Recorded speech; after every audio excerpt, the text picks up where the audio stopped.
Aku pulang kerja, aku suka cek handphonenya. Terus ada WhatsApp dari ibuku. Akhirnya di situ ada chat, nanti ngelawan ge biar enak, jangan diem aja. Dan aku bilang, ini kamu maksudnya apa? Kamu berhubungan sama emak.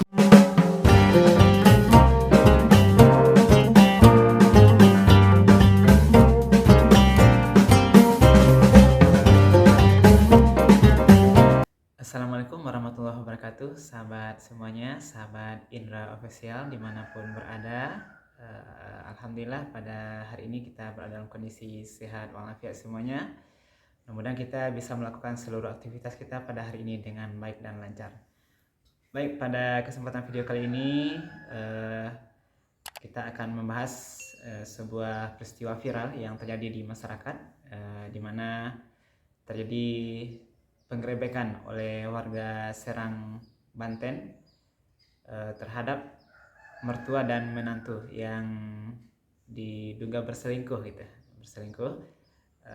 sehingga peristiwa ini menjadi viral sampai saat ini. Mari kita lihat terlebih dahulu sahabat semuanya berita-berita yang kami rangkum dari beberapa sumber sebelum nanti insya Allah akan kita bahas dari sisi pandangan agama. Yuk kita ikuti terlebih dahulu video berita berikut ini. Dunia jagat maya kembali dihebohkan dengan curahan hati seorang perempuan yang mengaku bahwa suaminya selingkuh dengan ibu kandungnya sendiri atau ibu mertua sang suami. Kisah tersebut pertama kali dibagikan oleh akun Norma Risma di media sosial TikTok. Ya sahabat, menurut berita dari channel Seruni, ini kita dapat informasi bahwa saudari NR ini yang menyampaikan sendiri curhatnya di akun TikToknya sendiri, sehingga persoalan ini muncul ke publik dan akhirnya menjadi sebuah berita viral. Kita lihat dulu berita lain sahabat semuanya. Aku pulang kerja, aku suka cek handphonenya. Terus ada WhatsApp dari ibuku. Akhirnya di situ ada chat, nanti ngelawan ge biar enak, jangan diem aja. Dan aku bilang, ini kamu maksudnya apa? Kamu berhubungan sama emak. Direbut handphonenya, terus dihapus chatnya sama dia, Kak. Ya sahabat semuanya, ini adalah dalam cerita curhat yang disampaikan langsung oleh saudari NR ini, bagaimana dia menceritakan secara menyeluruh di channelnya Bang Denny Sumarga. Nah itu semuanya sudah terlihat di sana. Jadi artinya sahabat semuanya bahwa si NR ini mengakui sendiri dan meyakini bahwa telah terjadi perselingkuhan antara ibu kandungnya dengan suaminya sendiri, sehingga akhirnya saudara ini untuk memutuskan perceraian dengan suaminya. Baik sahabat semuanya, dari kasus yang viral ini apa yang dapat kita sampaikan, bahwa peristiwa ini adalah sebuah peristiwa yang sebenarnya tidak mesti terjadi. Tidak harus terjadi. Perselingkuhan ini sebuah kesalahan yang besar. Nah, artinya kelalaian kalau betul-betul terjadi. Nah, ini adalah sebuah peristiwa yang sangat menjijikkan, yang tidak tepat menjijikkan. Nah, apalagi terjadi di antara seorang menantu dengan mertua. Ini sebuah perbuatan zina yang cukup besar, tentu dosanya amat berat, sahabat semuanya. Nah, karena itu akibat dari perbuatan ini tentu banyak hal yang terjadi. Yang pertama, pasang suami istri. Nah, baik di antara saudara NR dengan suaminya RZ juga terjadi perceraian. Termasuk juga ayah kandung dari NR ini juga akhirnya menceraikan istrinya yang telah melakukan atau diduga melakukan perselingkuhan dengan menantunya sendiri. Karena itulah apa yang sahabat semuanya, nah kita perlu memahami bahwa dalam sebuah rumah tangga, nah ini banyak hal yang perlu dijaga.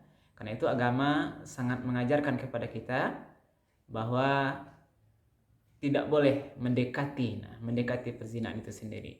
Bahasa ayat, wala taqrabuz zina innahu kana fahisyatan wa sa'a sabila.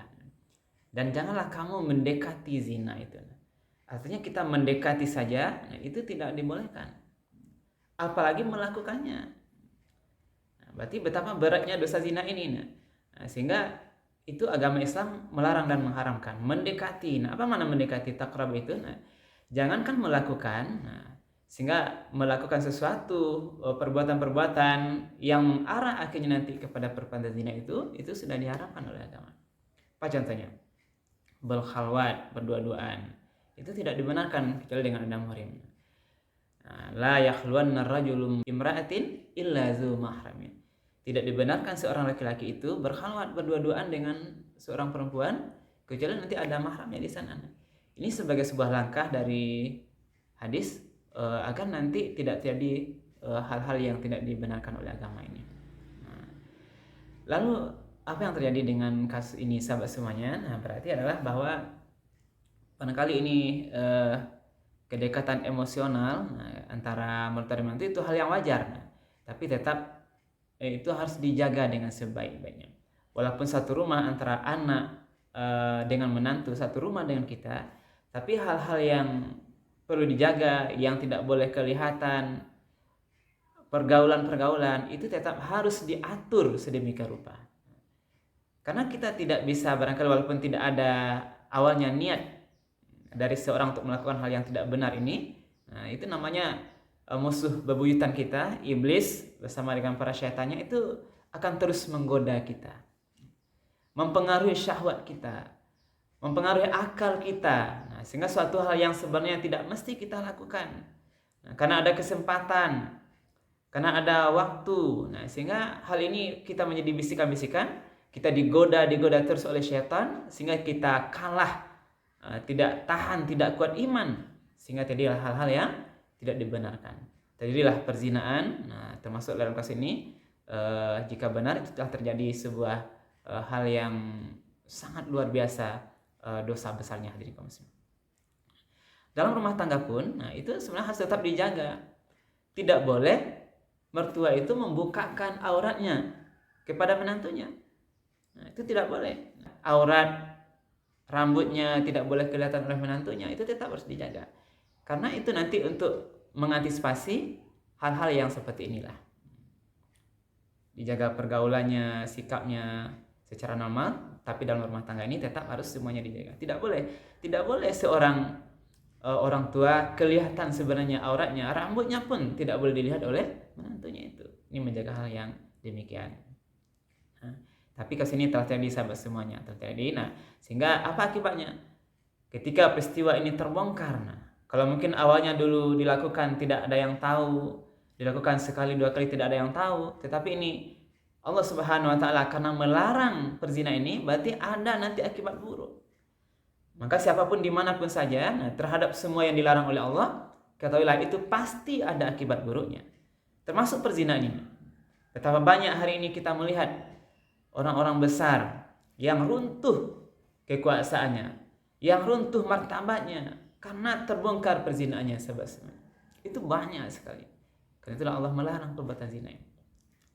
Awalnya seorang itu disanjung, dipuji, dipuja, disegani, dihormati malah. Nah, tapi karena dia itu ketahuan berbuat yang buruk, yang dianggap jahat ini oleh seluruh masyarakat, ketahuan terbongkar aibnya, sehingga dia akhirnya jatuh runtuh kehormatannya.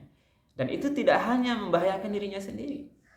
Ketika seorang telah terbongkar perzinaannya, yang malu tidak hanya dia, anak istrinya juga malu, keluarga lain juga malu, tetangga juga akan malu. Nanti juga kalau dia bekerja di kantor, instansi tempat dia bekerja ini akan malu karena terbongkar perzinaannya. Inilah bahaya besar perzinaan, hadirin kaum muslimin. Kemudian itu menghancurkan tatanan rumah tangga, menghancurkan keluarga, menghancurkan anak-anak dan sebagainya. Karena itulah Allah Subhanahu wa taala menyuruh kita untuk menjauhi perbuatan zina ini. Karena itu mari kita jadikan kasus ini sebagai pelajaran berharga bagi kita, terutama bagi anak dan suami yang masih tinggal bersama orang tuanya. Tetap harus dijaga hal-hal yang tidak boleh. Tetap dijaga auratnya, pergaulannya, tidak boleh bebas bergaul di dalam satu tatanan rumah tangga. Maka dari itu sebaiknya lah dianjurkan ketika anak dan menantu ini sudah punya kemampuan, sebaiknya itu bisa pisah rumah dengan orang tuanya. Karena menjaga hal-hal yang barangkali patut dijaga dan untuk menghindari kejadian-kejadian ini terulang untuk berikutnya. Sahabat semuanya yang dimuliakan oleh Allah, dimanapun berada, nah, kasus ini kita dengar akhirnya bahwa saudara RZ ini selaku menantu yang kita anggap di sini itu merasa dicemarkan nama baiknya, dan akhirnya kasus ini berlanjut kepada pengaduannya.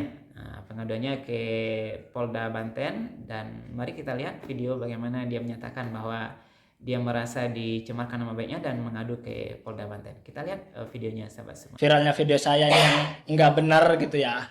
Saya mau nggak mau harus bertindak lanjuti gitu kepada ini, ke pihak wajib gitu.